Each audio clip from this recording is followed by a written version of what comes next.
Olá, meu nome é Eduardo Goiano da Silva, sou doutorando do Programa de Biotecnologia Aplicada à Agricultura da Unipar.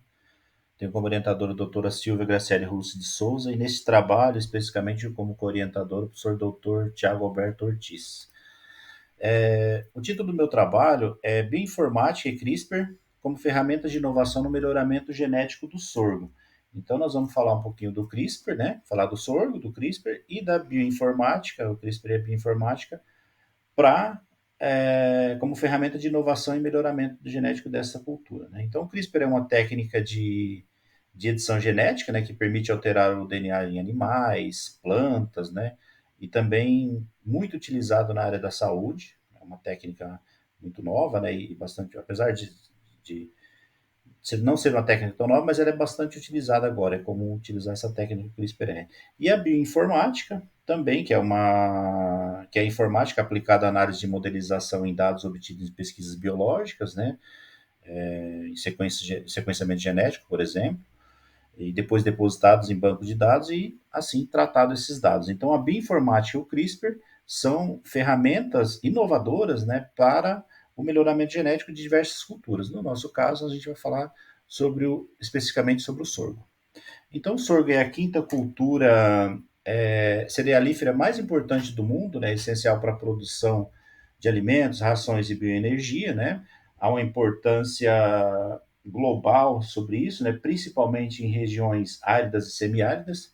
No Brasil, segundo a Conab 2023, a estimativa de que 1,4 milhões de hectares foram cultivados no Brasil. Então, uma área bastante expressiva de cultivo, né? E o sorgo, né, é uma cultura viável para as regiões e desafios ambientais extremos, né, como dizem, em regiões áridas e semiáridas. Quais são os desafios impostos, né, em relação a essas mudanças climáticas?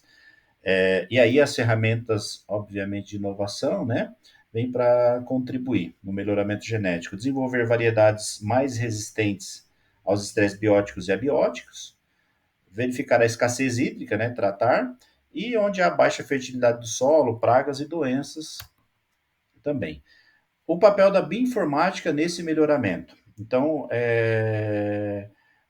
são utilizadas ferramentas para identificação de variantes genéticas, né? Obviamente adaptativas ao sorgo nesse trabalho.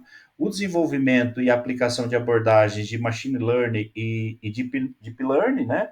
Para identificar os determinantes de variabilidade fenotípica dessa espécie, ou seja, para utilizar a bioinformática, a necessidade de uma colaboração multidisciplinar, ou seja, profissionais da área de informática, profissionais da área de biotecnologia para trabalhar com esses dados, né?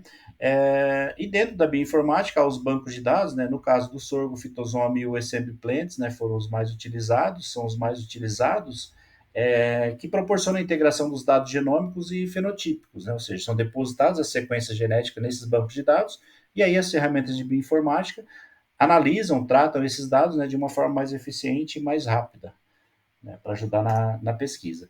Quais são as aplicações promissoras do CRISPR-Cas9?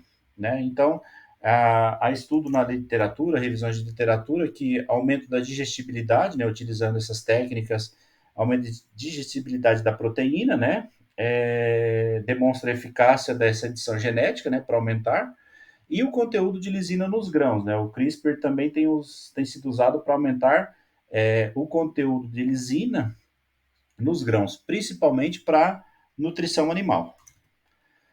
Quais são os desafios e as perspectivas futuras? Desenvolver novas ferramentas, né, o desenvolvimento de novas ferramentas de edição genética, né, para impulsionar novas descobertas, um investimento maciço em pesquisa, né, que deve para acelerar o melhoramento da cultura do sorgo e de outras, e uma regulamentação do uso das técnicas. Né? Em diversos países já existem umas técnicas bem elaboradas, né, e bem normatizadas para isso, né, com diretriz clara, né, para que essas regulamentações efetivas para o uso responsável das técnicas de edição genética.